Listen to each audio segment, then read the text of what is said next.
Hello there, fellow cosmic travelers on this spinning orb of delightful chaos. Have you ever woken up, looked at the world, and thought, this is fine? No, me neither. Today we embark on a philosophical journey, a deep dive into the very fabric of our existence to answer the eternal question. Why does nothing ever seem to get better? The answer, my friends, is both simpler and infinitely more absurd than you could possibly imagine.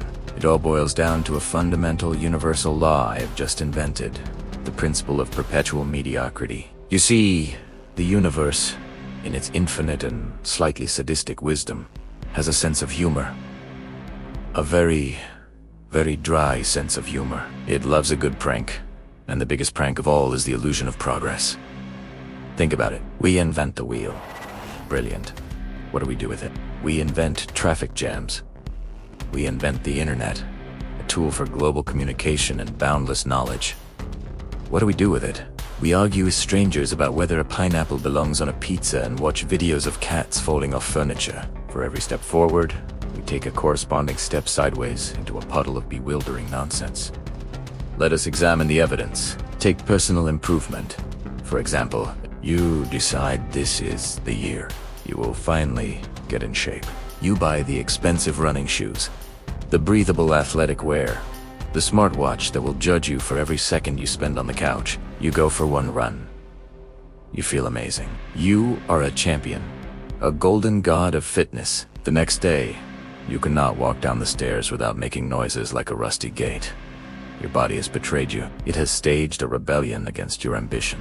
And so the expensive shoes become a monument to your fleeting motivation, gathering dust in the back of the closet, whispering tales of that one glorious Tuesday you almost became a runner. Or consider your career. You work hard. You put in the extra hours. You laugh at your boss's terrible jokes. You are climbing that corporate ladder. Then one day, a new intern is hired. His name is Chad, or Brad, or something equally monosyllabic. Chad spends his days optimizing synergy and leveraging paradigms, which seems to involve playing mini-golf on his phone. Yet, somehow, Chad gets the promotion you wanted. Why? Because his uncle plays golf with the CEO. The universe does not reward hard work. It rewards proximity to people who play golf. It is a system built on nepotism and the correct application of buzzwords. Relationships are no different. You meet someone. They are perfect. They laugh at your jokes. They tolerate your weird obsession with collecting vintage salt and pepper shakers. They even pretend to enjoy your experimental cooking. You think you have found your soulmate? Then, slowly, the cracks appear. You discover they chew with their mouth open. They believe astrology is a hard science. They use your favorite mug, the one with a picture of a grumpy badger on it, the one you specifically said was off limits. Suddenly, the person you thought was a divine being sent from the heavens is just another human who leaves wet towels on the bed. The magic fades, replaced by a quiet, simmering resentment over mug etiquette. And do not even get me started on technology. We were promised flying cars. We were promised robot butlers who would cater to our every whim. What did we get? We got a refrigerator that can order more milk, but only if you have the correct app, a stable Wi-Fi connection, and have sacrificed a small goat to the tech gods during the last full moon. We have phones that are smarter than we are, yet we mostly use them to doom scroll through an endless feed of other people's curated happiness, making us feel progressively worse about our own lives. We wanted a utopia. We got a dystopia with better screen resolution. This pattern is everywhere. You finally clean your entire apartment. Edie's, spotless, a palace of pristine order. The moment you sit down to enjoy your handiwork, you spill coffee on the white rug. You decide to eat healthy. You buy a mountain of kale. It wilts in your refrigerator, a green, leafy monument to your failed intentions. While you order a pizza, you try to fix a leaky faucet, and you end up flooding your entire bathroom, creating a problem 1,000 times worse than the original drip. This is the universe's little game. It dangles the carrot of better just out of reach, then laughs as you trip over your own feet trying to grab it. So, why? Why this cosmic joke?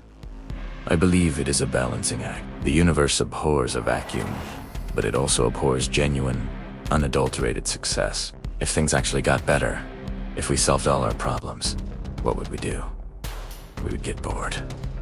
We need the struggle. We need the absurdity. We need the soul-crushing disappointment of a wilted bag of kale to appreciate the pure, unbridled joy of a greasy cheese-laden pizza. We need the Chads of the world to remind us that life is not fair, so we might as well have another donut. The constant, grinding friction of things never quite working out is the engine of human creativity. Without it, there would be no art, no music, no literature. Who would write a tragic love song if all relationships were perfect? Who would paint a masterpiece of despair if everyone was happy all the time? Misery is the muse. Disappointment is the ink. The fact that nothing ever truly gets better is the greatest gift the universe has ever given us. It is the fuel for our sarcasm, the bedrock of our cynicism, the very thing that makes us get up in the morning just to see what fresh new absurdity the day will bring. Let us talk about society at large. We elect leaders who promise change, a brighter future, a new dawn. And what happens? The dawn comes, and it looks suspiciously like yesterday's dusk, just with a few more potholes in the road and a new set of bewildering laws about what size soda you are allowed to purchase. We identify a problem. We form a committee. The committee forms a subcommittee. The subcommittee conducts a 3-year study, which concludes that more research is needed. By the time they figure out a solution, the original problem has mutated into 3 new, even more complicated problems. It is a beautiful, self-perpetuating bureaucracy of ineptitude. Think of our attempts to save the planet. We diligently sort out recycling, rinsing out yogurt containers with the devotion of a monk. We feel virtuous. We are making a difference. Then you read an article that explains how most of it just ends up in a landfill on the other side of the world anyway. The entire system is a complex charade designed to make us feel slightly less guilty about our insatiable desire for consumer goods.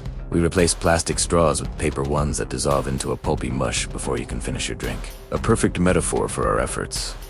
Well-intentioned, ultimately unsatisfying, and leaving a bad taste in your mouth. Even our entertainment is a testament to this principle. Hollywood reboots the same superhero movie every 3 years, each time with a slightly younger actor and more explosions. It is not better, it is just louder. Music is created by algorithms designed to be just catchy enough to get stuck in your head, but not innovative enough to challenge you.